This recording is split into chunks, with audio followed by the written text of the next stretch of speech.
Saludos fraternos para todas y todos. Agradecimientos especiales a todo el equipo organizador de la cuarta conferencia de la Red de Centros Claxo Venezuela, titulada Crisis por y post-pandemia, las transformaciones en nuestras sociedades y las desigualdades persistentes. Les saluda Luz Palomino, profesora universitaria y directora del Centro Internacional de Investigaciones Otras Voces en Educación, centro miembro de Claxo Venezuela.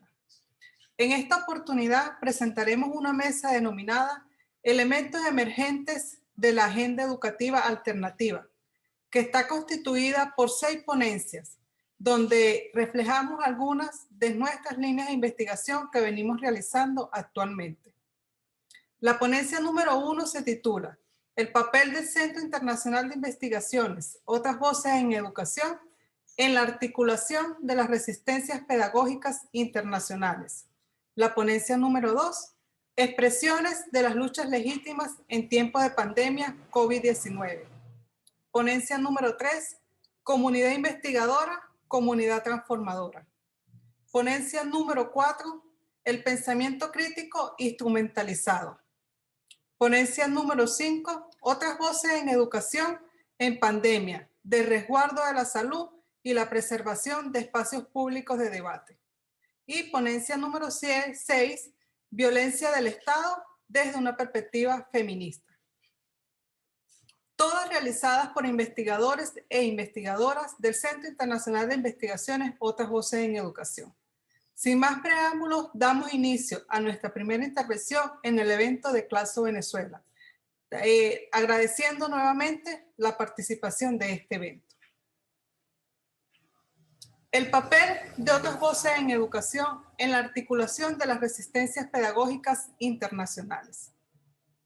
Otras Voces en Educación nació en febrero como un sitio web y en el 2018 se transformó en el Centro Internacional de Investigaciones Otras Voces en Educación. La filosofía fundacional de OVE que ha conducido su accionar durante estos años ha sido visibilizar los rostros, palabras, ideas y propuestas silenciadas por los gobiernos, las llamadas bancas de desarrollo, los organismos multilaterales, las denominadas asociaciones de la filantropía internacional y los grandes medios de comunicación para garantizar este trabajo desde OVE ha definido una línea ética de trabajo caracterizada por trabajar por la unidad en la diversidad de las fuerzas que luchamos por la educación crítica, emancipadora, pública, gratuita, científica, popular, creativa, democrática, feminista y presencial. Para ello hemos insistido hasta la saciedad en el respeto a la pluralidad, evitando caer en la tentación de dar espacio a una sola tendencia político-ideológica. Siempre hemos buscado las otras opiniones insurgentes para contribuir a reconstruir la pluralidad, asediada incluso en el campo de la teoría crítica y las pedagogías críticas. Transparencia. La necesidad de plantear con claridad los propósitos de nuestro trabajo en general y las acciones que realizamos, evitando las agendas ocultas. Esto es más fácil decirlo que hacerlo. Construir confianza al respeto demanda una práctica constante hasta que el respeto por todas las opiniones se haga una práctica cotidiana. Considero que hoy Otras Voces en Educación ha logrado este propósito. Claridad en una agenda anticapitalista que tiene como soporte el pensamiento insumiso de las pedagogías críticas y la rebeldía organizada de los gremios y sindicatos docentes que en nuestra América y en el mundo realmente luchan por los derechos de los y las trabajadoras, por salarios y condiciones dignas de trabajo. Trabajar por el encuentro reflexivo orientado para la acción.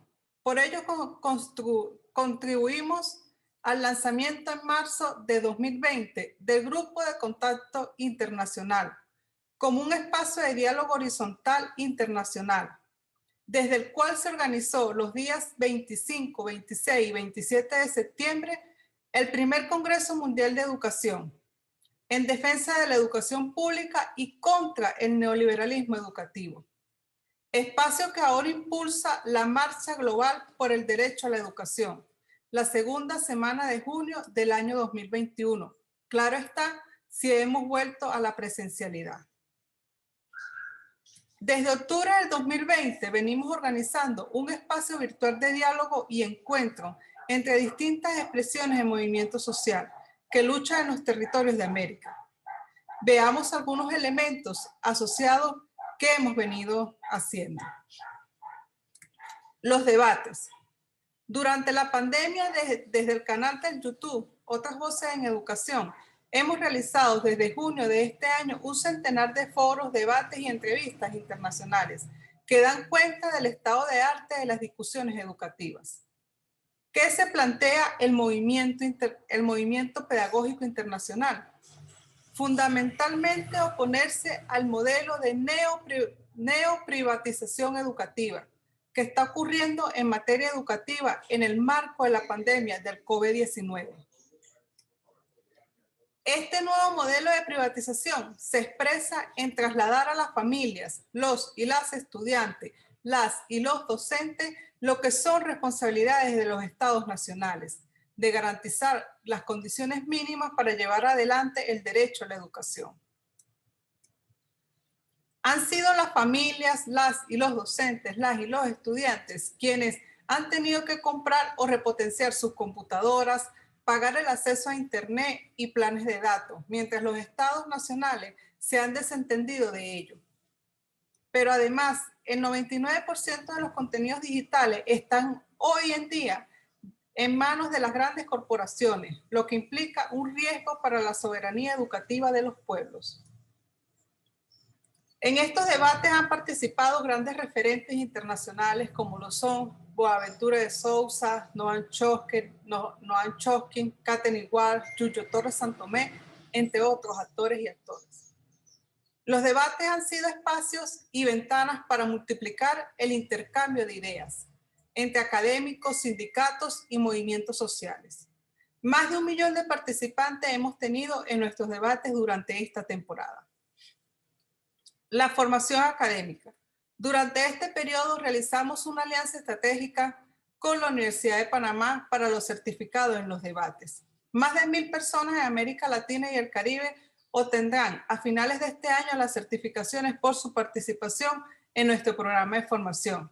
Dentro de ello, un 20% corresponde a compañeras y compañeros venezolanos y venezolanas.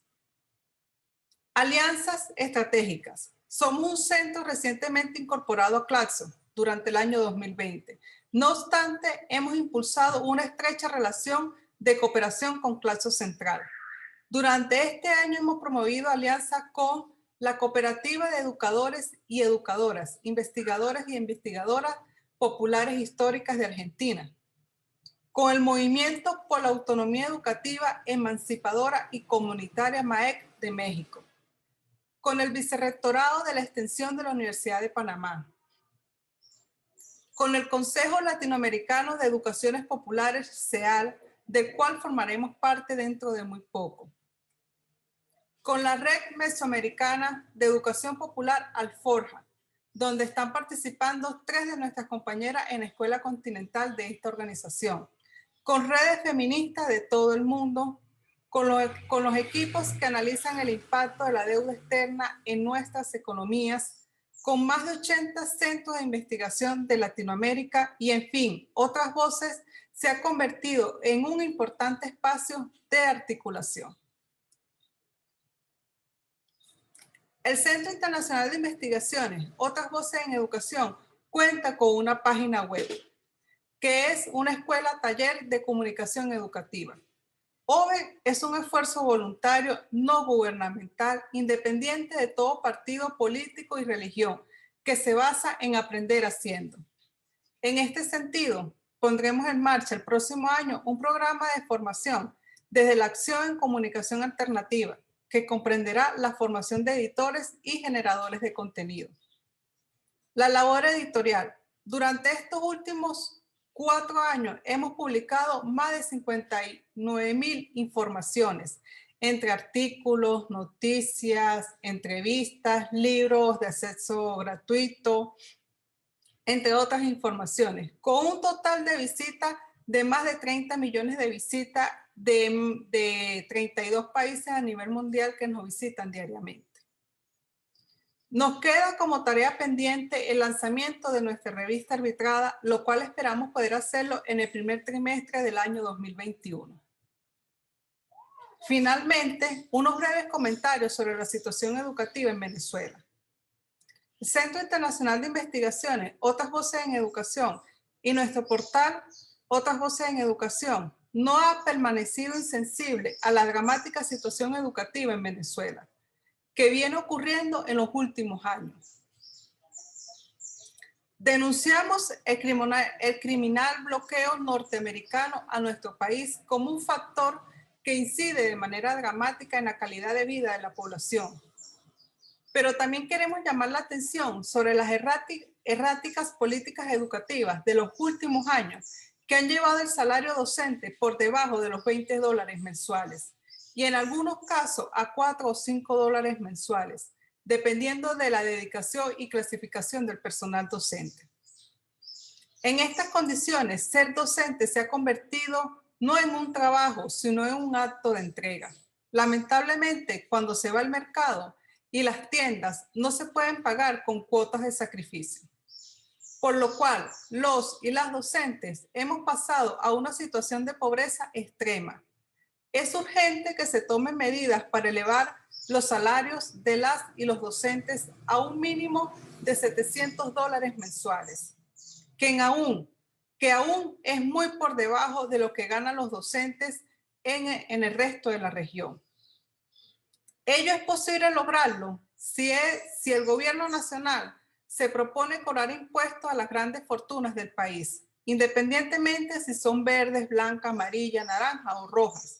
Con este impuesto se puede emprender un ambicioso plan de recuperación del salario docente. En esta situación de crisis económica nacional ha deteriorado hasta ser casi inexistentes elementos antes considerados del salario social como la salud. Los hospitales están en una situación calamitosa que no garantiza cumplir con su labor de prevención y cura de enfermedades. Los servicios públicos se han deteriorado a tal punto que ya no se puede tener la certeza de contar con electricidad, agua, internet o aseo urbano.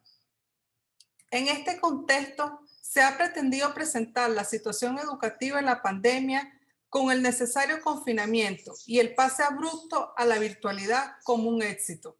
Son miles los y las estudiantes que han quedado sin posibilidades de continuar los estudios.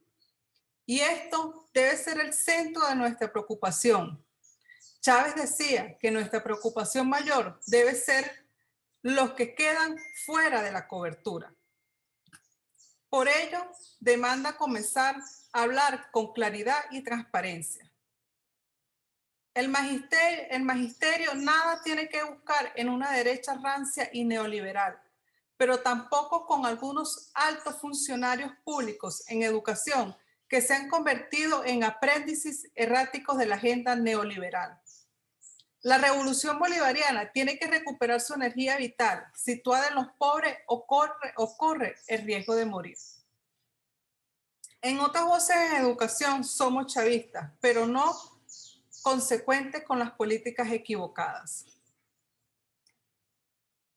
También considero fundamental que el mundo político venezolano inicie un debate para la pronta legalización del aborto por la elevación de los derechos de las mujeres. No es posible que un proceso que se ha levantado contra las ideas y prácticas excluyentes decida ahora ser sordo, ciego y mudo ante las exigencias de las mujeres de una ley del aborto legal y seguro protegido por el Estado. Quiero agradecer y felicitar este espacio para que la voz de las ciencias sociales venezolanas resuene, comprometida con el latir y sentir de su pueblo. Para cerrar, considero importante que se reactive y redimensione el PEI, que ha significado una conquista para y los investigadores venezolanos y venezolanas, y que por hoy permanece paralizado. Es importante que las autoridades del Ministerio de Ciencia nos digan a los investigadores qué va a pasar con este programa y la posibilidad de ajustar los montos para que, como siempre, con esta ayuda podamos comprar por lo menos libros y materiales para ayudar a nuestra labor investigadora. Con estas palabras termino mi participación en este evento Claxo Venezuela, agradeciendo nuevamente a todo el equipo organizador de este evento y le cedo mi palabra a la compañera Rosemary Hernández. Muchas gracias. Listo. Buenas tardes, agradezco la invitación que recibo de parte de Luz Palomino, coordinadora general del Centro Internacional Otras Voces en Educación, para participar en este encuentro pautado desde el Consejo Latinoamericano de las Ciencias Sociales. Me identifico para todas, todos y todas como Rosemary Hernández, docente universitaria de la Rómulo Gallegos en Venezuela, además de editora e investigadora del Centro Internacional Otras Voces en Educación, el cual pertenece al Claxo. En atención a esta oportunidad, la cual celebro profundamente y con mucho entusiasmo, teniendo en cuenta el trabajo a diario que realizamos en nuestro centro, he tomado la iniciativa de compartir un trabajo de investigación versado en expresiones de lucha legítimas en tiempos de COVID-19. Inicio pues diciendo que actualmente la lucha por que se respeten las conquistas o beneficios contractuales y por las exigencias de otros en los diferentes sectores de la contratación pública son los que más agitación y movilización han mostrado en los últimos tiempos. Los reclamos de los representantes de gremios, sindicatos, federaciones y organizaciones se han expresado incluso en la calle en tiempo de pandemia causado por el COVID-19, donde los gobiernos han impulsado restricciones de derechos fundamentales en el trabajo consagrados en las normas nacionales e internacionales. Por el contrario, en lugar de colaborar, han auspiciado el desempleo, la desigualdad, pobreza, deuda y frustraciones laborales. Es por esto que se hace necesario reconocer las expresiones de lucha legítima que se pretenden invisibilizar desde los espacios pro gobierno, dejando en silencio las voces de quienes se expresan en su justo reclamo en medio de una crisis sanitaria mundial. Es de hacer notar que el incremento en el número de países que deniegan o limitan la libertad de expresión y restringen el acceso a la justicia viene a demostrar la fragilidad de las democracias. Asimismo, con la excusa de las medidas adoptadas para combatir la pandemia del coronavirus que estamos viviendo, están avanzando en su agenda contra los derechos de las y los trabajadores. Es una tendencia que debe frenarse y revertirse. Debe darse a conocer a través de manifestaciones gremiales y sindicales que se está gestando un nuevo orden y con ello está una nueva fuerza, un carácter contundente hacia un nuevo compromiso de los derechos del trabajo debe renacer. Cambios renovados cumpliendo con el Estado de Derecho hacia las y los trabajadores y el sindicalismo. En el caso de Venezuela, si bien es cierto que la Constitución vigente establece en sus artículos 102 y 103 el derecho a la educación y que el sistema educativo nacional ha estado intentando impulsar cambios, en la actualidad este sector no presenta resultados alentadores. Y para comprender un poco esta realidad, debo hacer algunas precisiones. Nuestro país, lamentablemente desde la presidencia de Barack Obama y ahora de Donald Trump y algunos países aliados al imperio norteamericano, ha estado recibiendo una muy fuerte arremetida con propósito de dominación. Esto pasa desde sanciones a altos funcionarios y políticos, así como bloqueos económicos a industrias y empresas, donde lamentablemente quien padece con mayor dureza estas consecuencias es la ciudadanía común. Aunado a tal situación, también desde lo interno, existen decisiones en la implementación de políticas en una economía que trastocan algunos derechos laborales de los trabajadores y las trabajadoras de la administración pública, como sucedió en agosto del 2018, donde se implementó un plan de recuperación económica con que se aplanaron las tablas salariales, violaron logros de convenciones colectivas, desmejoraron beneficios y se ha debilitado la profesión docente. Situación que todavía tenemos vigente. Es así como las y los trabajadores de las universidades públicas en estos momentos estamos enfrentando una anomalía en el deterioro en el ingreso salarial. Por una parte, existe una especie de anclaje en lo que significan nuestros sueldos y salarios. Por otra, una elevada cotización del dólar o divisa que domina la economía. A diario sufrimos 3 devaluaciones del salario, según la actualización del costo de la divisa en las tasas de compras y ventas, así como lo que publica el Banco Central de Venezuela. Cada día el valor fijo salarial es menos ante lo que representa el alza o valor del dólar. Actualmente el salario mínimo se corresponde con 400.000 bolívares, lo que es igual o más bien menos a $1. Aproximadamente se corresponde a $0,80 al mes.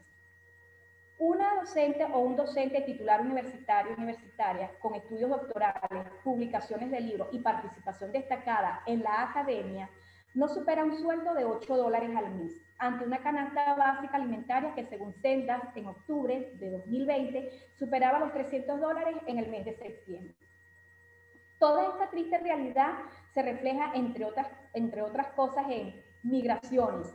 Con ello, el abandono de puestos laborales en las universidades y la disminución de la matrícula universitaria, por lo que representa económicamente la permanencia en el sistema educativo.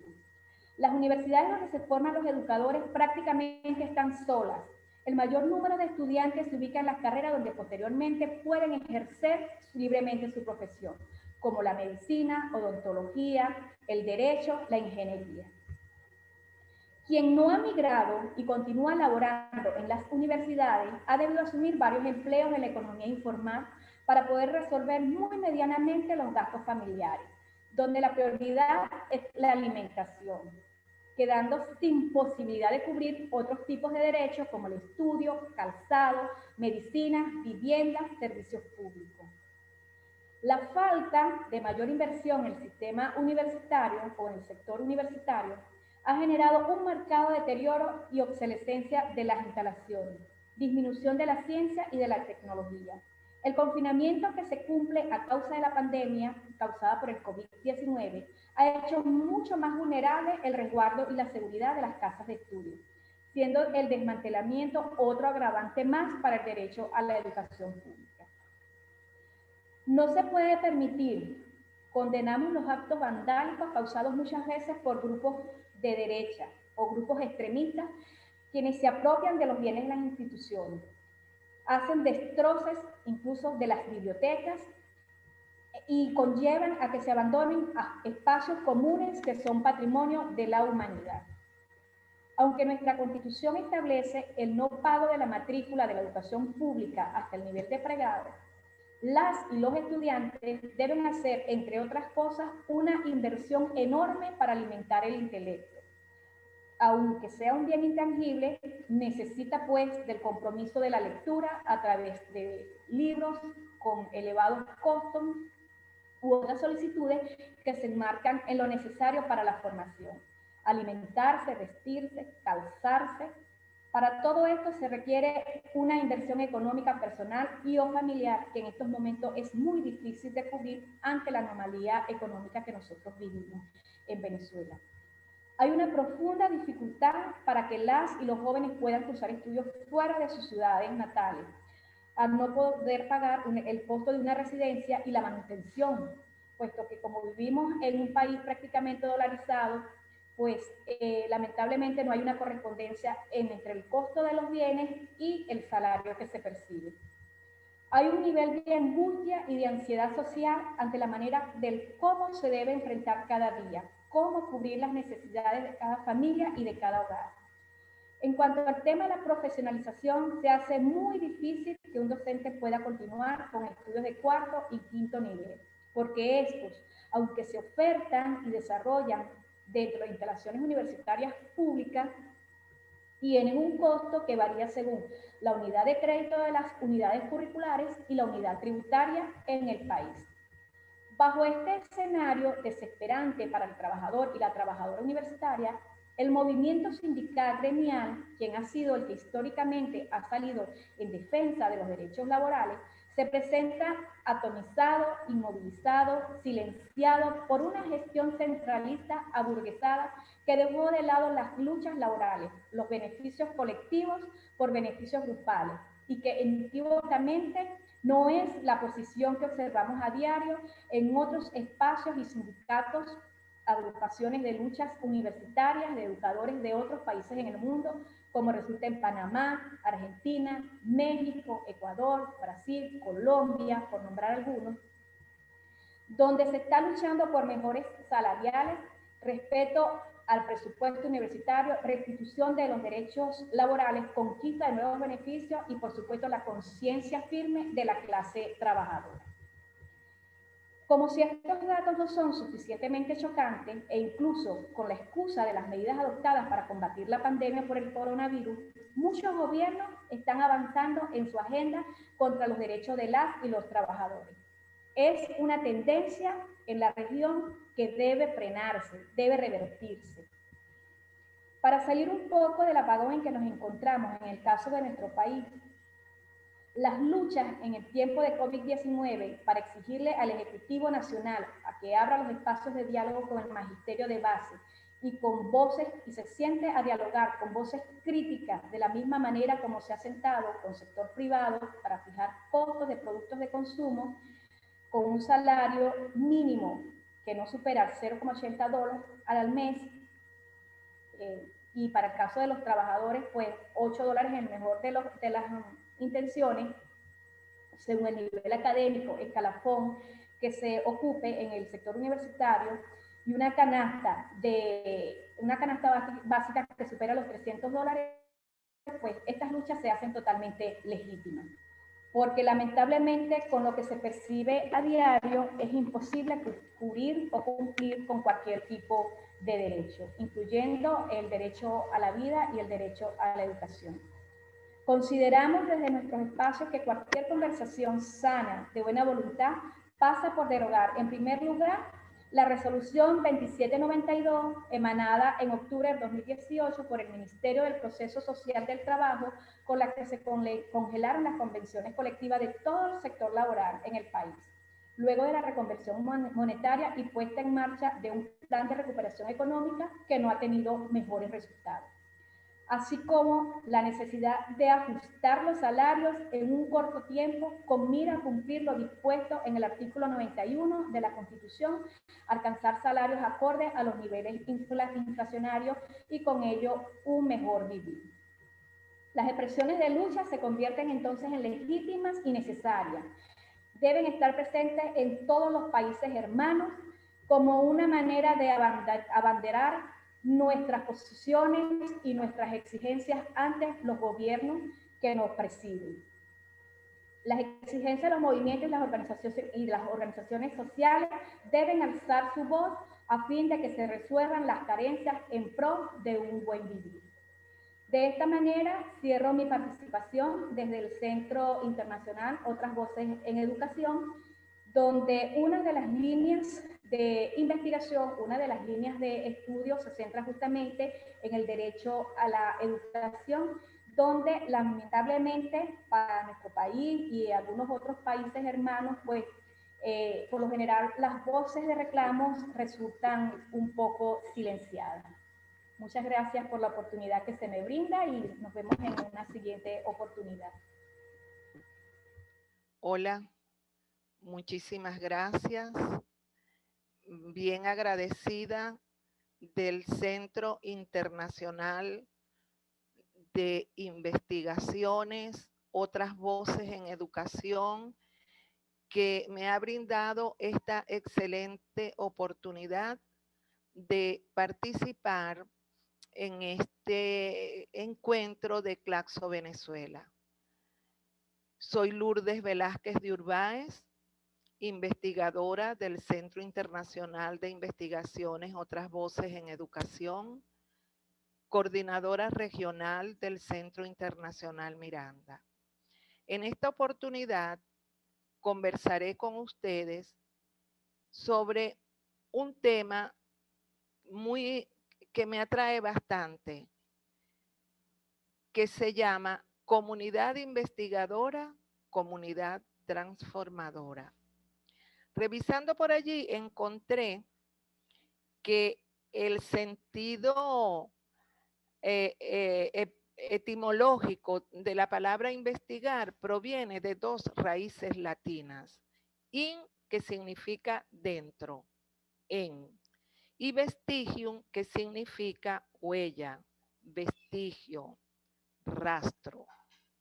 Esta breve definición etimológica nos hace pensar en un investigador y en una investigadora social que va afinando la escucha a la oralidad, a la gestualidad, a la espiritualidad, a las faenas diarias de la comunidad en la que va a desarrollar su investigación. Para emprender una investigación desde dentro y buscar rasgos, vestigios y huellas, el investigador debe adentrarse en la comunidad que cuenta su propia historia y sueña sus propios sueños. Acá se hace necesario que el investigador asuma una actitud humilde y permita a esa comunidad la construcción cognitiva que le había sido negada por años sin términos, y así pensar nuevos conceptos, nuevos conocimientos y formas autóctonas y auténticas de construir la vida, su propia vida.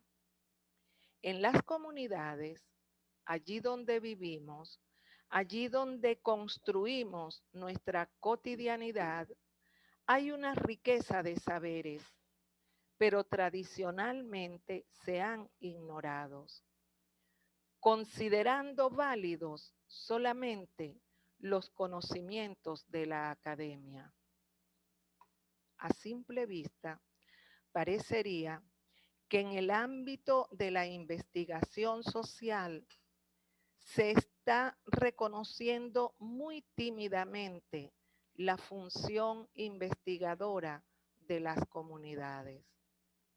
Los investigadores académicos vienen de fuera de la comunidad a investigarla, buscando rasgos, vestigios de algo que ellos llaman problema, para resolverlo y transformar la realidad de ese entorno que no es suyo.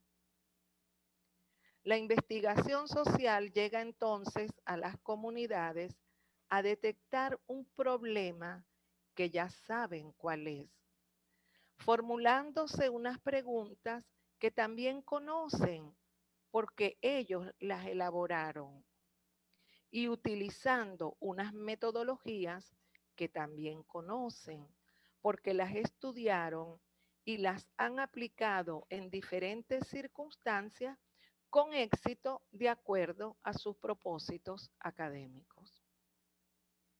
Cabe preguntarse, ¿y si la comunidad se plantea su propia pregunta de investigación, busca sus problemas y los resuelve con los rasgos culturales e históricos con los que convive?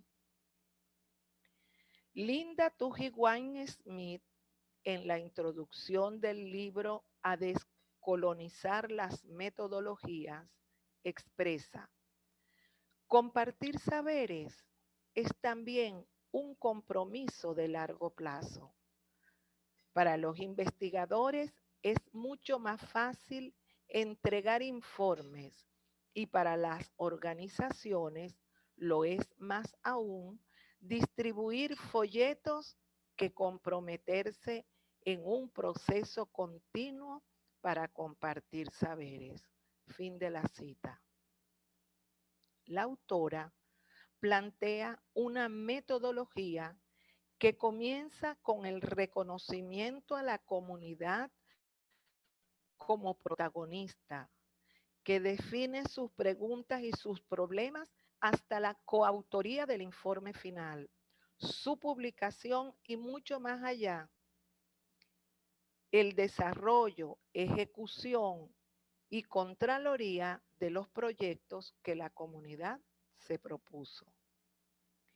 En el fragor de ese trabajo, de esa lucha por resolver su problema, se produce en la comunidad un conocimiento invaluable, validado por ellos mismos, con sus propios métodos y con su propio rigor.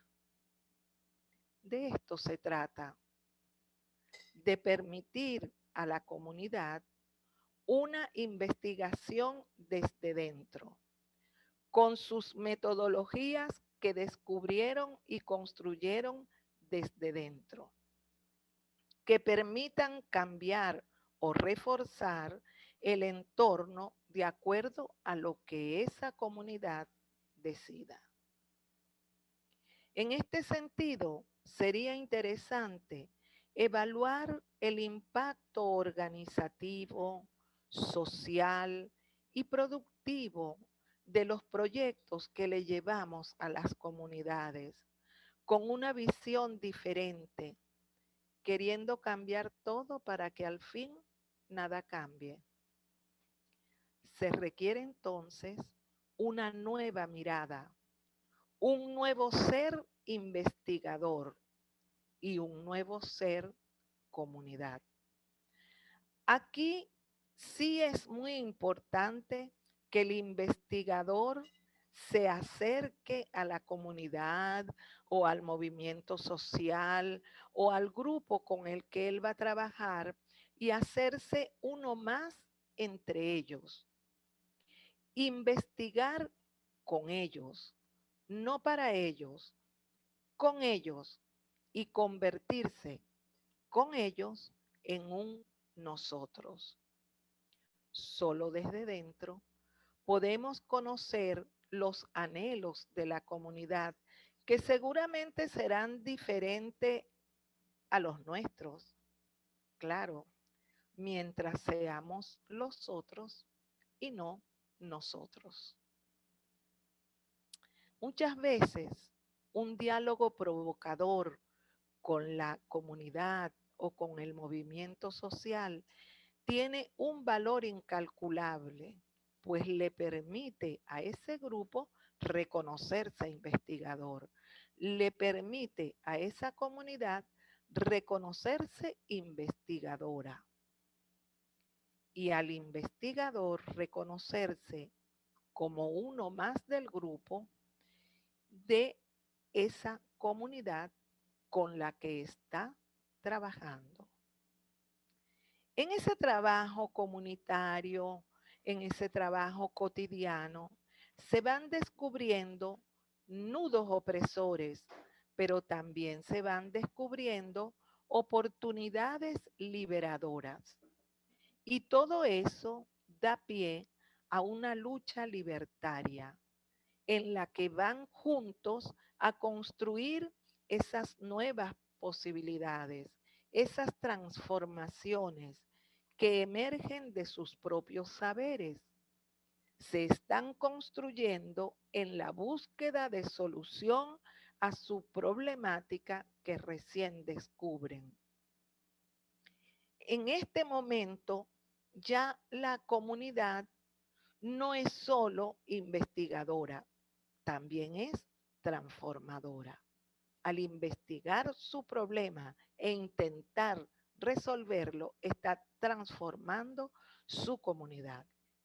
Este proceso vivido en comunidad, en los movimientos sociales, en los sindicatos, en la escuela, es por supuesto una construcción espontánea, pero no por esto es desorganizada. El mismo grupo se autoorganiza porque sus integrantes se conocen y saben cuál puede ser su aporte. Además de espontáneo, es colectivo, pues todos en la comunidad son investigadores, todos son necesarios en sus investigaciones y en sus transformaciones, porque entre todos descubren los rasgos problemáticos heredados y los rasgos problemáticos nuevos. Es también participativo este proceso, con una participación que proviene desde el ser individual y el ser comunitario. Y ese ser se siente comprometido con el futuro que él está acercando cada vez más al presente, descubriendo también que es inclusivo y diverso. Aquí están incluidos todos, los hombres, las mujeres, los jóvenes, las jóvenes, los niños y niñas, los adultos y las adultas mayores, los diversos, las personas con discapacidad, los profesionales, los obreros, los desempleados. Todo eso es la mezcla que constituye esa comunidad. Con todos estos vestigios, la comunidad descubre solita, bueno, ni tan sola, entre todos, descubre lo que Boaventura de Sousa Santos denomina la sociología de las ausencias y la sociología de las emergencias. Estos planteamientos de Boaventura de Sousa Santos son una realidad en la vida de los pueblos, de las comunidades, de los movimientos sociales, de las escuelas, sobre todo del sur del planeta, que se mueven de acuerdo a estos principios sin conocerlo, sin haberlos estudiado nunca, pues es del mismo conflicto, desde la misma ausencia, donde emergen las soluciones que comienzan por el reconocimiento de sí mismo y del otro. Bueno, estos tiempos de confinamiento son propicios para que el investigador social conozca su propia comunidad y promueva la investigación en la que él es uno más. Por supuesto, esta investigación debe tener todos los rasgos que acabamos de nombrar, pues debe ser una construcción en colectivo, debe ser diversa, participativa, protagónica, que en conjunto, en comunidad, se investigue y se decida no solo qué vamos a resolver, sino, y muy importante, el cómo lo vamos a resolver. Encontrarán nuestros investigadores sociales que ellos y la comunidad son una sola cosa.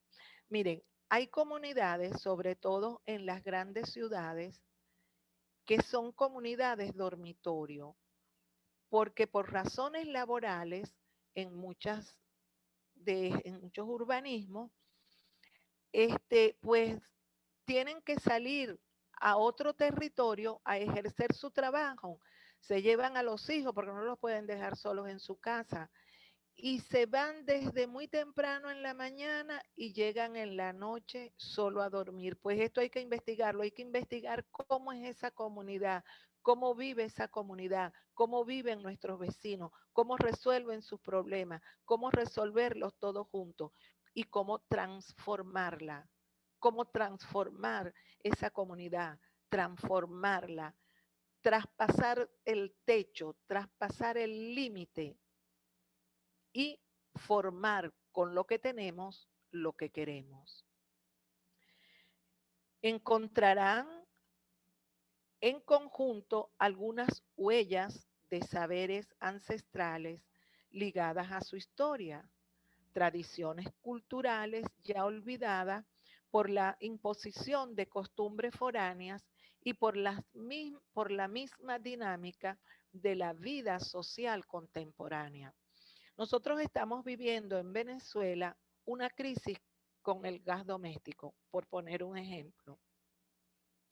Nuestras abuelas nos enseñaron a cocinar en el fogón y hacemos el fogón y queda una comida riquísima.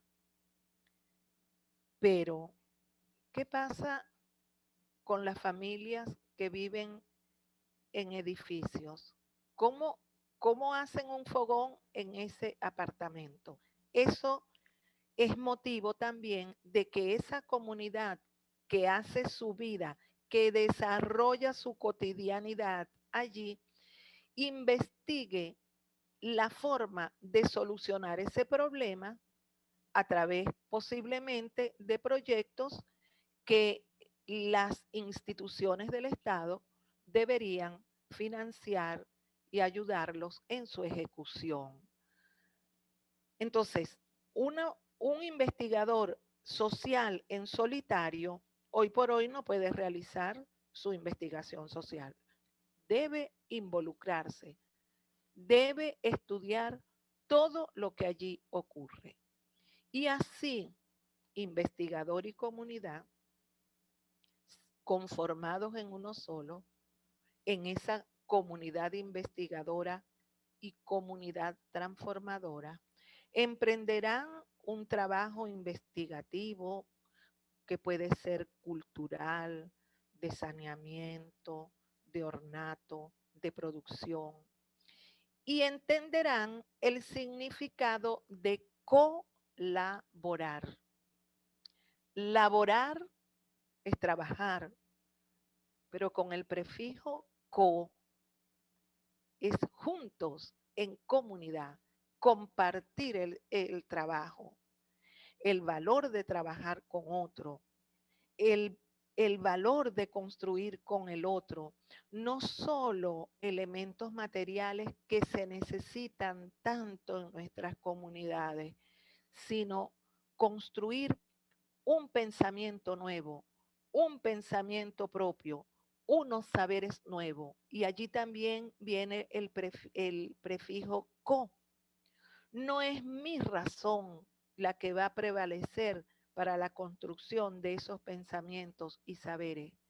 Es la co-razón, la razón entre todos, co-razón. Pues vamos a ponerle corazón a nuestras comunidades para que verdaderamente sean comunidades investigadoras y comunidades transformadoras. Muchísimas gracias.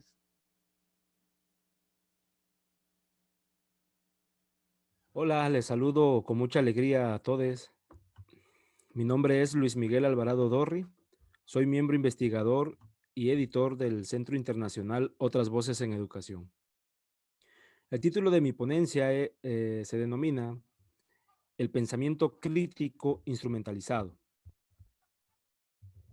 Ante todo, inicio mi participación con la siguiente frase que expresé en el primer Congreso Mundial de Educación en defensa de la educación pública y contra el neoliberalismo educativo el pasado septiembre, que dice: las pedagogías críticas no son varitas mágicas que usemos para transformar a lesotres.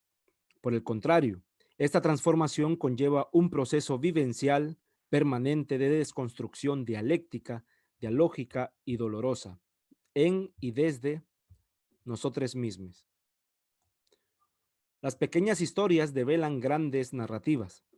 A continuación, les presentaré una breve experiencia que vivenciamos en el proceso de mis estudios doctorales.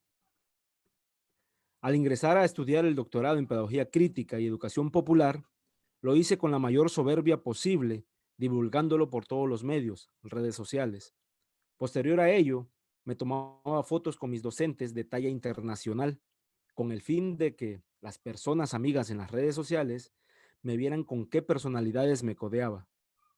Lo anterior sucedió por lo menos el primer año y medio, hasta que conocí a dos profesores con mucha humildad, los cuales nos pedían que no les llamáramos doctor, sino por su nombre.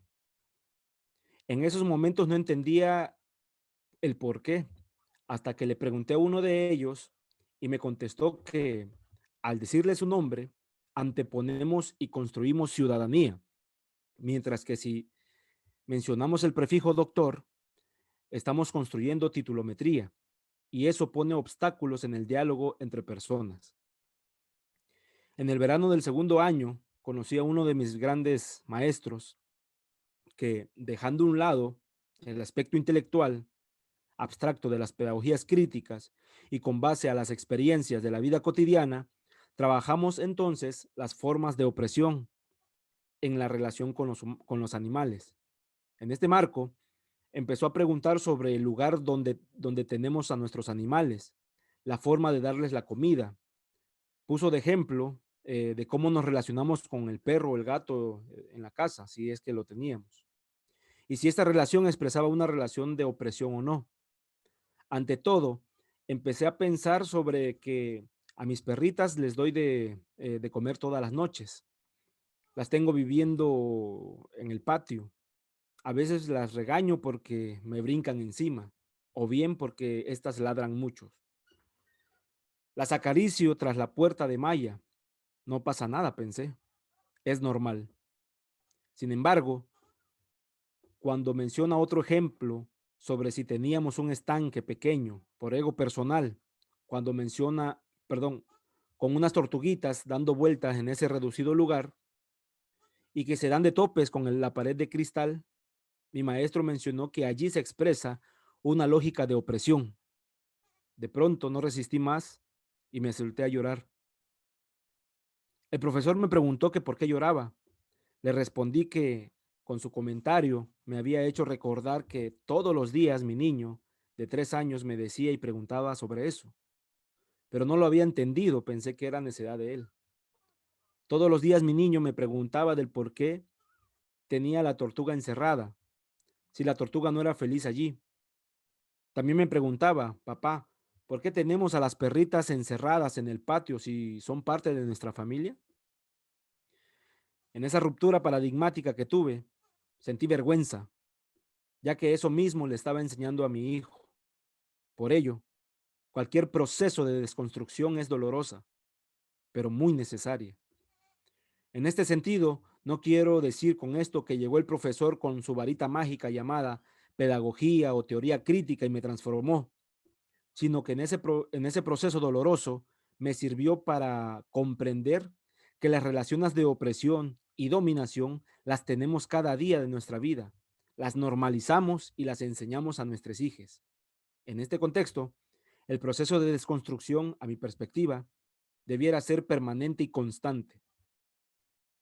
De la narrativa anterior, quisiera profundizar sobre la formación del pensamiento crítico instrumentalizado, que muchas escuelas universitarias y de posgrado forman desde las enseñanzas del análisis, reflexión, conocimientos y discursos de teorías y textos críticos, y que muchas veces las usamos bajo ciertos intereses individualizados, dicho de otra manera, a través de medios fines, invisibilizando la parte política, social y colectiva. En este marco, María Cristina Martínez Pineda y Emilio Gaucheta Gutiérrez, en su libro Educar para la Emancipación hacia una praxis crítica desde el sur, realizan una crítica a la formación del pensamiento crítico desde los criterios psicologistas y cognitivistas, los cuales reducen la criticidad del pensamiento en meros análisis de ideas y saberes enseñables. Es decir, les formadas en esta perspectiva, muchos somos buenos discursadoras desde el análisis de textos teóricos. Sin embargo, carecemos de otredad y carecemos de otredad porque anteponemos nuestros intereses personales sobre los colectivos. Carecemos de otredad por falta de un proceso de desconstrucción real, permanente y constante. Carecemos de otredad por falta de autocrítica de nuestra propia subjetividad y una subjetividad con características neoliberales, construida de manera formal, no formal e informal. Esta carencia hace que diste de la praxis transformadora de la mayoría de los sujetos. Al formar un pensamiento crítico instrumentalizado en estas subjetividades, desde la cognición, Pineda y Gutiérrez mencionan que la mayoría de los sujetos, cito, no necesariamente desarrollan una preocupación real y vinculante con las condiciones negativas de la realidad social que generan explotación, exclusión, desigualdad y opresión, añadiendo que, cito, ni provoca subjetivaciones que luchen por la emancipación de estas condiciones. Sin embargo, Discursamos desde la intelectualidad, describimos y realizamos investigaciones y categorizaciones epistemológicas con mucha fluidez. Sin duda, estos discursos se encuentran muy vinculados a los años que se le ha dedicado a la academia, a la investigación y, por lo tanto, a los títulos detentados en esos tiempos. Estos títulos, bajo la perspectiva del pensamiento crítico instrumentalizado, provocan en la mayoría de nosotros una soberbia intelectual, construyendo muros que distancian y fragmentan toda relación humana. De manera que esta soberbia intelectual, a su vez, genera en nosotros un sentido de superioridad sobre los otros. Y cuando esta superioridad es amenazada, también nuestros intereses personales individualizados se encuentran amenazados. Por tanto, el pensamiento crítico instrumentalizado busca todas las formas que se encuentre a su alcance para eliminar esa amenaza. Lo peligroso es que esa amenaza es otra u otras personas. De lo anterior, Giorgio Torres Santomé, en su libro Políticas Educativas y Construcción de Personalidades Neoliberales y Neocolonialistas, describe en uno de los rasgos sobre la subjetividad neoliberal lo siguiente. Cito: vive obcecado con la búsqueda del interés propio y en constante competencia y comparación con otros. Es decir, ve a los otros como enemigues, por tanto hay que eliminarlos a como dé lugar con el fin de conseguir, mantener y reclamar, en palabras del mismo autor, cito, derechos y privilegios, detentados en el transcurso de la vida académica social. En este sentido, el pensamiento crítico instrumentalizado no dista de las subjetividades neoliberales, neocoloniales y conservadoras.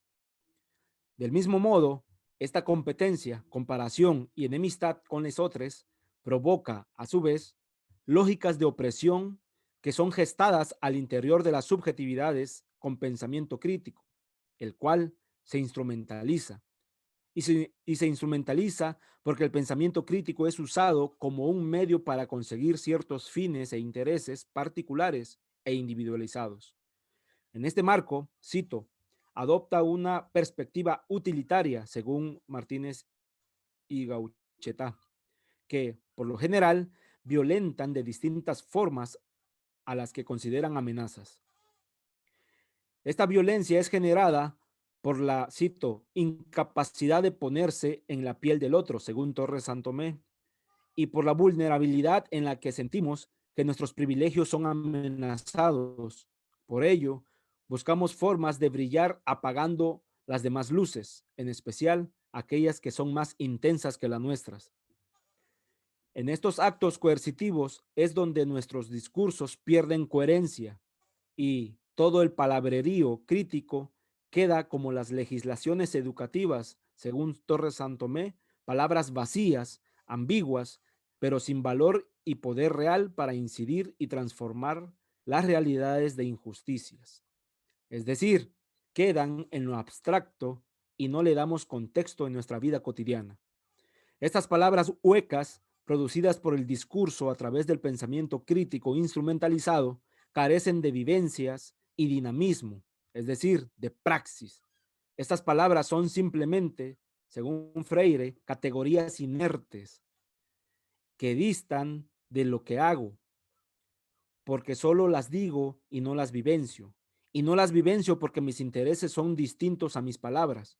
Esta práctica es peligrosa porque nos lleva a un autoritarismo en la que muchas veces normalizamos cínicamente para controlar, oprimir y dominar, evitando así, según Freire, el sufrimiento de una autocrítica. Esto se debe, según Martínez y Gauchetá, a la centralidad del pensamiento crítico, únicamente a la cognición, polarizando así, cito, el carácter social y político. En esta polarización aseveran ellos que pierden toda su fuerza como ejercicio de denuncia y emancipación del sujeto y de las condiciones sociales. Por lo tanto, es inherente que el pensamiento crítico se centre no solo en la cognición, sino que también en lo político, social, cultural, tecnológico y económico, con el fin de analizar y reflexionar a partir de fenómenos y textos críticos y no críticos, de velar las distintas formas de poder, dominación y opresión que detentamos en las relaciones humanas a diario y con otros seres vivos. Posterior a ello, proponernos formas de actuar, de vivir y de ser en consecuencia de lo que discursamos, para hacer lo más o totalmente coherente posible. Por lo anterior, Isabel Rauber, citada por Lidia Fagale, asevera que no habrá posibilidad alguna de superar la trampa cultural del modo de vida generado por el capital si no se rompe de raíz con la lógica de su funcionamiento.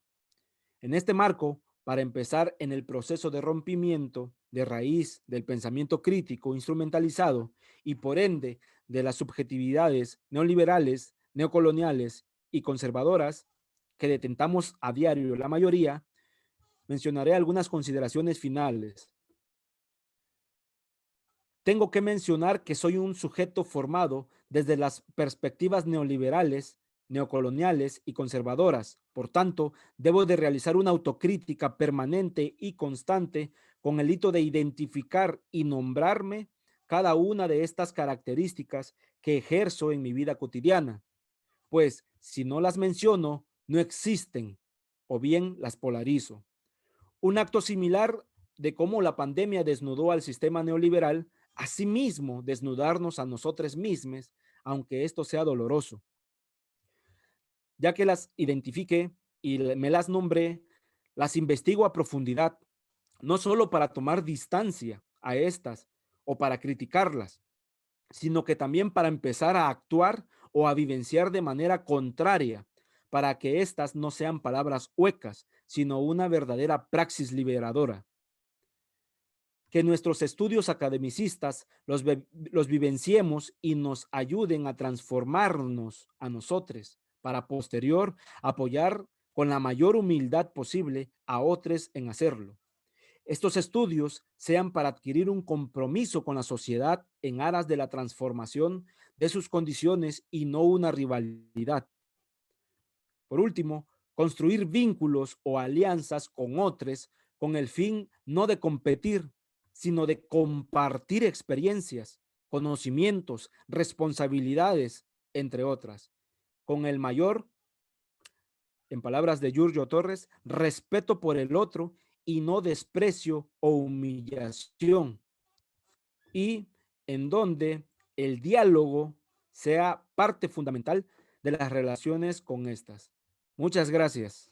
Gracias por esta oportunidad de presentar estas reflexiones que desde las Comadres Púrpuras hemos realizado. Nuestra investigación se llama Visibilizando la violencia de Estado desde una perspectiva feminista y esperamos que contribuya a la reflexión y comprensión de la situación en Venezuela. Comencemos. ¿Desde dónde entendemos la violencia de Estado? Nos parece importante citar a Silvia Federici. Hay que comprender de dónde viene la violencia, cuáles son sus raíces y cuáles son los procesos sociales, políticos y económicos que le mantienen, para comprender qué cambio social es necesario. La raíz está en la estructura y en el sistema. La violencia contra las mujeres no es individual, es del Estado, es policial, es represiva, es de la militarización de la vida, pero sobre todo es del patriarcado y del capital. La violencia de Estado es estructural, sistemática y emana dentro de un contexto de vulneración de los derechos humanos, falta de información y comunicación por parte de los entes responsables, una economía inestable que prioriza la acumulación privada de riquezas por encima de la atención y las necesidades básicas de la población, la vida y el bien común. El cuerpo de las mujeres suele ser el centro en cómo se manifiesta la violencia de Estado. El incremento en los femicidios, feminicidios, la desatención a la salud integral de las mujeres, el incremento de la mortalidad materna, el incremento de la trata, el abuso sexual, la precarización de la vida, la prostitución y desterritorialización de las comunidades. Todas estas son marcas de un sistema patriarcal y capitalista, donde al atacar el cuerpo de las mujeres es atacar a toda la comunidad. La sociedad venezolana ha construido desde mediados del siglo XX una institucionalidad fundamentada sobre principios democráticos. Sin embargo, cuando esta institucionalidad empieza a enfrentarse a los procesos de crisis social, al final de cada ciclo rentista, se desencadena una profunda violencia estructural que data de problemas irresueltos desde los orígenes históricos de la nación venezolana en el siglo XIX. Entre los hitos más recientes de ese cruce entre institución y violencia gubernamental se encuentra el estallido social del 27 de febrero de 1989, donde el rechazo popular a un programa de ajustes económicos fue reprimida mediante los aparatos policiales y militares. Esta violenta ruptura supuso el fin del periodo histórico conocido como la democracia representativa y sería el comienzo de la democracia participativa, a través del conocido proceso bolivariano. Con el auge rentista que empezó en el año 2004, se promovió la reconstrucción de una institucionalidad mediante mecanismos de participación directa de diversas organizaciones de base, además de una nueva redistribución de la renta para aplacar la desigualdad social. Sin embargo, en este proceso se anidó una forma de hacer política que lo marcaría profundamente. En primer lugar, una polarización política absoluta que fragmentaría la sociedad y su relación con el Estado. En segundo lugar, la redistribución dio paso a la expansión de relaciones clientelares entre las nuevas instituciones bolivarianas y su base social. En este periodo se hizo cotidiano un discurso de Estado que fue construido a partir del enfrentamiento anunciado con la polarización interna, pero que también implementaba códigos de disciplinamiento militar, culto a la personalidad, la subjetividad obediente y un profundo sentido de lealtad como base para la unidad en torno al proyecto político bolivariano. Más recientemente, la crisis económica que empezó a finales del año 2014, a partir del agotamiento de un ciclo rentista, con fuertes índices de corrupción, endeudamiento, dependencia de las importaciones, la agudización del control cambiario, la inflación estructural y luego la caída de los precios del petróleo, generó la intensificación de las desigualdades sociales y el incremento del descontento social, que a su vez recrudeció el ejercicio gubernamental de la violencia para amedrentar a la población. Es en este proceso de crisis en donde los mecanismos clientelares y la lealtad política pasan de ser los códigos de la bonanza a ser la base sobre la cual se estructura la violencia de Estado en Venezuela. Una violencia oculta en la desinformación. El poder se caracteriza por no ser observable. La estrategia principal del poder es la opacidad, el encubrimiento y los códigos y acuerdos entre aquellos que comparten sus privilegios. Carece de transparencia, no pueden ser vistos y comprobados, y mucho menos etnografiados.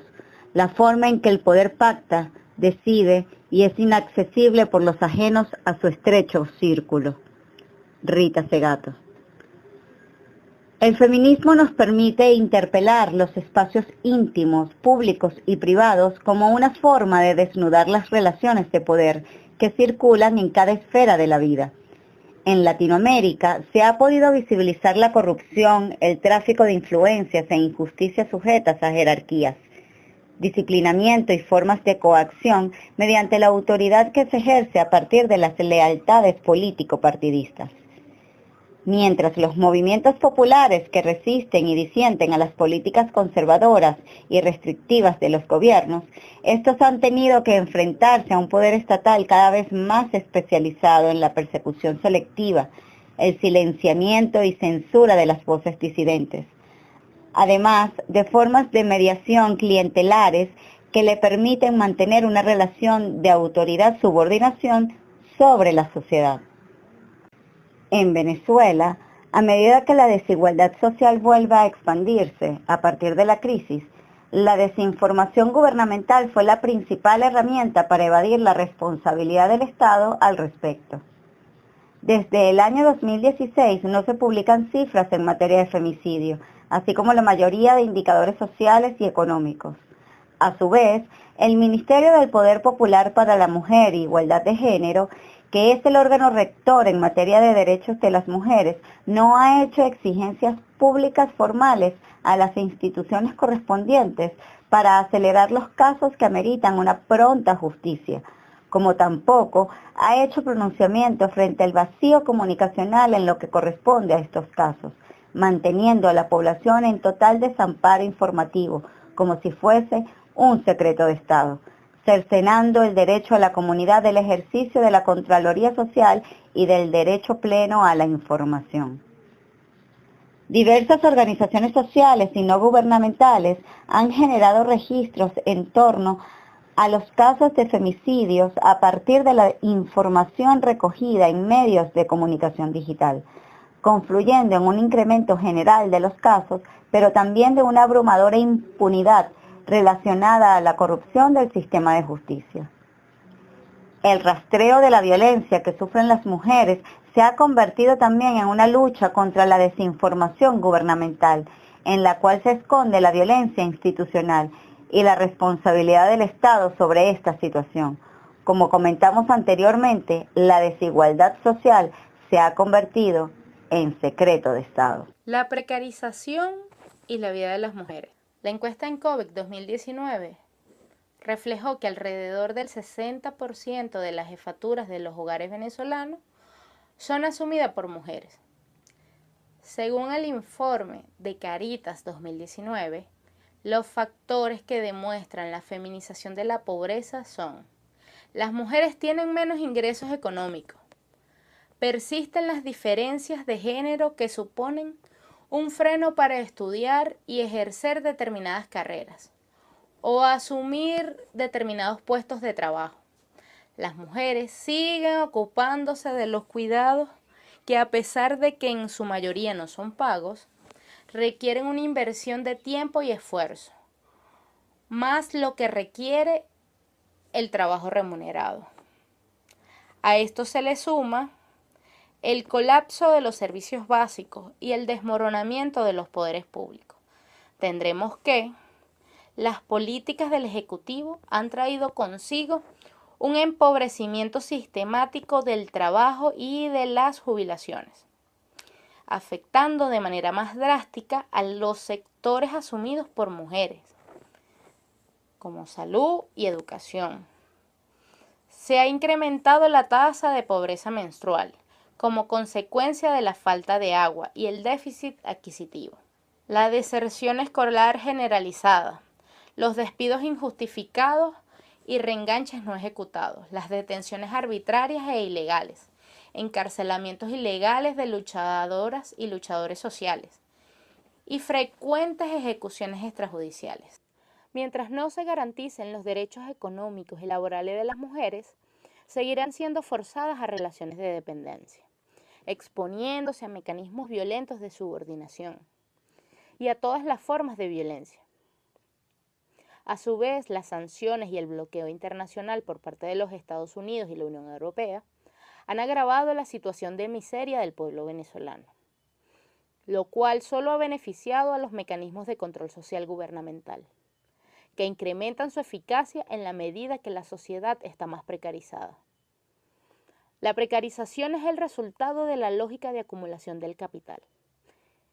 En esta etapa histórica, de las nuevas condiciones laborales impuestas por una relación de fuerza desfavorable para las trabajadoras y trabajadores, la pandemia del COVID-19 ha venido a trastocar a la sociedad y la economía. Pero enfocarla solo en sus aspectos más concretos e inmediatos, condiciones de trabajo y salario, es por lo menos insuficiente. Resulta mucho más abarcador y comprensivo, desde sus reales implicancias, entenderla como una tendencia a la precarización de la vida. Por la incertidumbre y la inestabilidad que impone la precarización, se extiende más allá de las relaciones laborales. Se expresa en la imposibilidad de pensar en proyecto de vida más allá de lo inmediato. La precariedad es una condición estructural en esta etapa de la globalización capitalista, absolutamente funcional y requerida por las necesidades de la acumulación. Venezuela no escapa a la lógica de acumulación capitalista, ya que implementa un paquete extractivista y neoliberal a la sociedad. De la sobrevivencia a la resistencia, la abrumadora realidad que vivimos las mujeres ha generado una profunda reflexión y reconstrucción de las luchas sociales en general y feminista en particular, a partir de una crítica a las estructuras del Estado y a los mecanismos partidistas que han colocado la lealtad por encima de las condiciones de vida y de dignidad. Al mismo tiempo, la sobrevivencia ha generado redes de solidaridad y apoyo entre colectivos feministas, organizaciones sociales, individualidades, que han permitido una mínima articulación colectiva en donde el sentido de comunidad y de apoyo mutuo resiste frente a las dinámicas de sobrevivencia individualizada, que han debilitado en gran medida el tejido social. Sobre estos pasos creemos que los grupos feministas pueden reconstruir una perspectiva diversa para la defensa de la vida y en comunicación y articulación con las diversas luchas sociales autónomas que se dan en el país. Saludos, muchas gracias Lourdes y muchas gracias Luis Miguel y Rose y Luz. Pues es un lujo podernos encontrar también en este espacio junto con otros centros Claxo en este cuarto encuentro de la red de centros Claxo de Venezuela. Mi nombre es María Ángela Petrizzo, soy docente de la Universidad Nacional del Turismo y soy integrante del Centro Internacional de Investigaciones Otras Voces en Educación. Quiero presentarles en esta presentación OVE en pandemia, del resguardo de la salud a la preservación de espacios públicos de debate, un poco una reflexión sobre lo que ha sido el tránsito de Otras Voces en Educación en su proceso de divulgación educativa y de comunicación alternativa en cuanto al hecho educativo durante el periodo de pandemia. Creo que es importante hacer una primera introducción enfatizando en 4 puntos que me parece que resumen de una manera muy gruesa, pero también quizás con pinzas, tomando lo más importante de lo que ha sido la situación en la que llegamos a la educación en pandemia.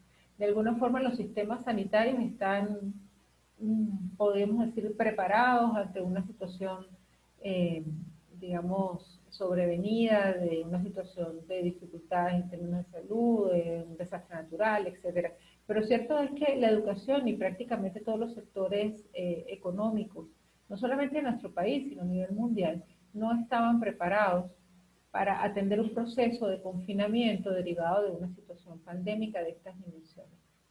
De alguna forma, entonces, la educación en pandemia ha tenido algunos elementos, estos 4 son algunos, como digo, de los más resaltantes, que está asignado en primer lugar por la no presencialidad, un traslado completamente a otro escenario diferente, en el cual se nos pide que revaloricemos la posibilidad de aprender aun cuando no hay intercambio y contacto presencial.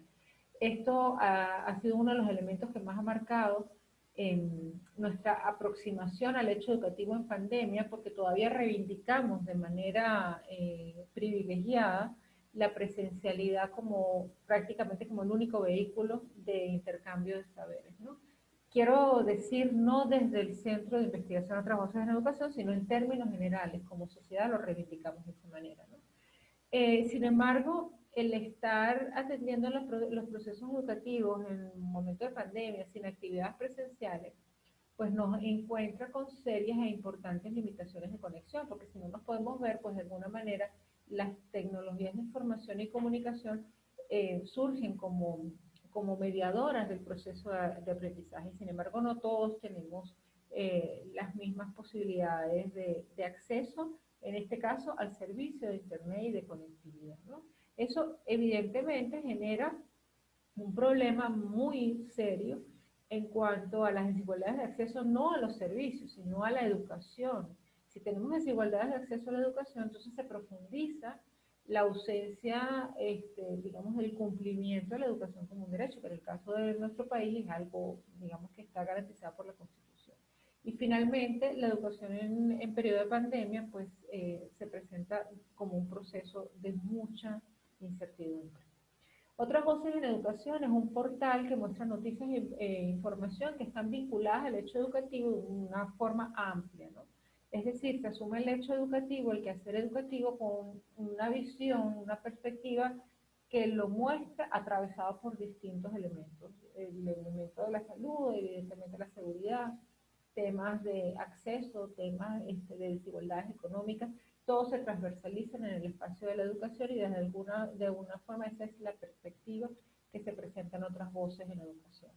Sin embargo, en el contexto de la pandemia, otras voces en educación como portal y como centro de investigación, digamos, de reciente incorporación a los centros Claxo de nuestro país, empujó una apertura mayor y se buscó a transformar o se buscó convertir en un espacio transmedia que ya no estuviera solamente divulgando información a través del portal, sino que también se convirtiera en un espacio que genera o que ha generado contenidos audiovisuales. Entonces se ha buscado convertir un espacio transmedia que posibilitara la construcción de contenido, fundamentalmente con el propósito de alimentar un debate sobre el hecho y el quehacer educativo, buscando no reproducir o que ese debate nos llevara a reflexionar cómo hacer para no reproducir los procesos de exclusión y segregación que se derivan de la privatización indirecta de la educación y que en el contexto de pandemia todas las condiciones han estado puestas para que esa privatización se profundice por distintas vías y por distintos medios, ¿no? Esto ha hecho que el portal se haya de alguna manera orientado en dos direcciones fundamentales. Por una parte, seguir ofreciéndolo como un espacio para mostrar el debate en educación en la pandemia y de educación durante la pandemia. Y en segundo lugar, conectar con organizaciones e instituciones aliadas para ofrecer también un espacio de intercambio virtual, más de tipo audiovisual, que busque y que posibilite visibilizar las luchas de la educación para todas, todos y todas. En la generación de estos otros espacios se revitaliza el canal de YouTube de Otras Voces en Educación, que ha llegado a albergar más de 160 videos desde que en el marco de la pandemia, pero desde que en junio se decida arrancar con un ciclo de formación que vamos a ver un poco más adelante en la descripción. Entonces, en el contexto de la pandemia y la generación o la búsqueda por generar también otro tipo de contenido, en este caso más contenidos audiovisuales, se ha enriquecido el debate de la educación sobre temas que definitivamente han estado exacerbados en el proceso de la pandemia, ¿no?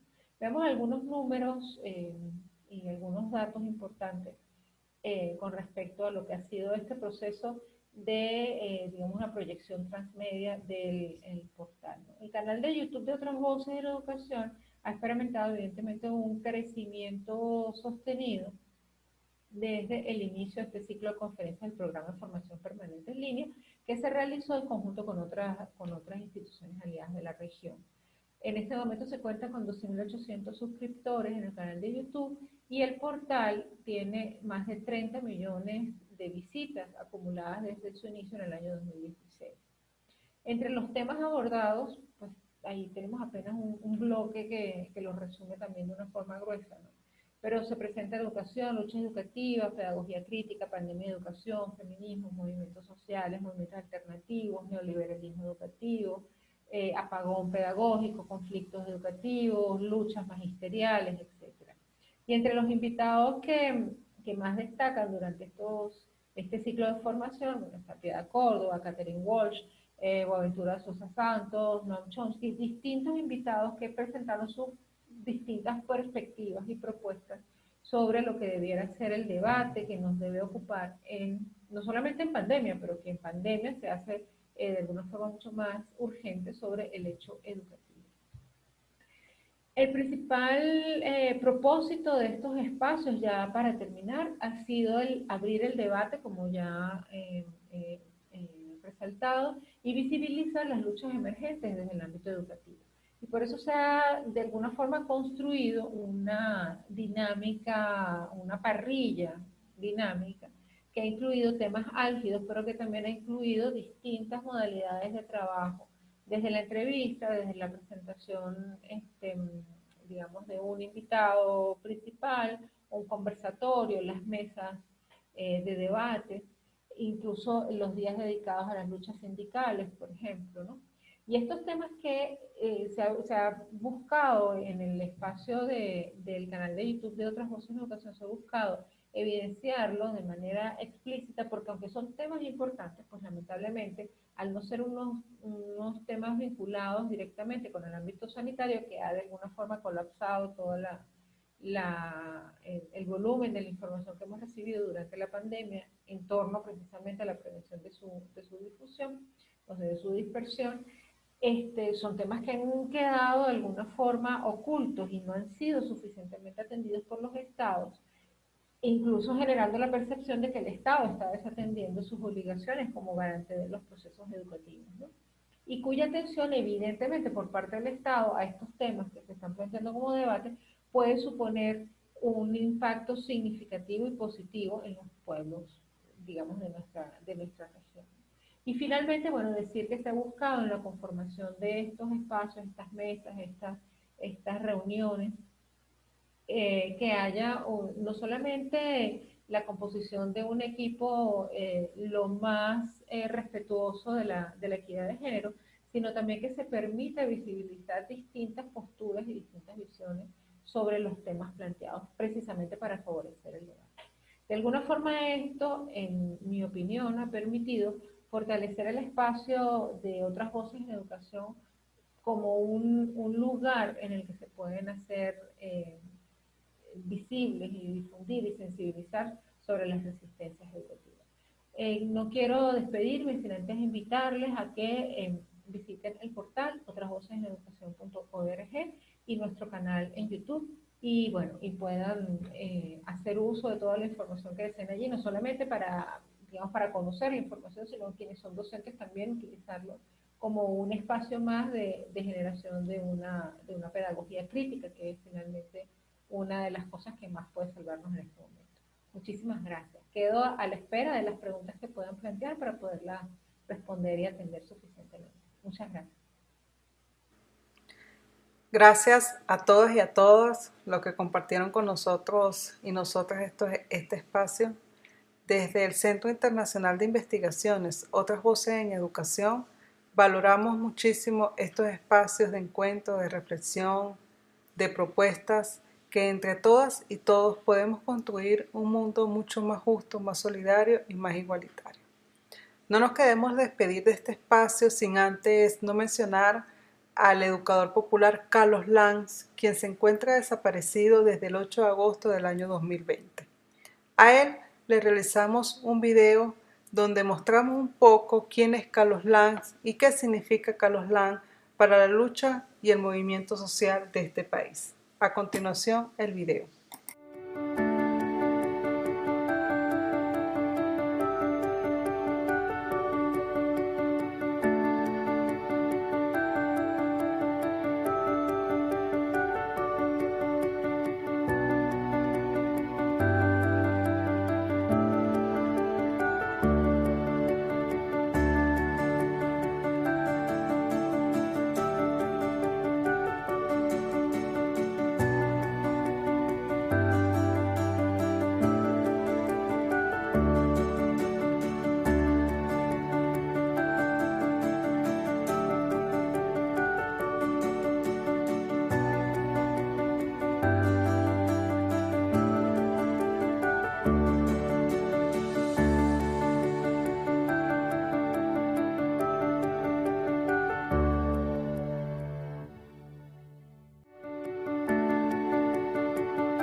De parte de todo el equipo de investigadoras e investigadores del Centro Internacional de Investigaciones Otras Voces en Educación, agradecemos nuevamente el haber compartido con ustedes en este espacio de diálogo, de reflexión y de análisis en pensamiento crítico.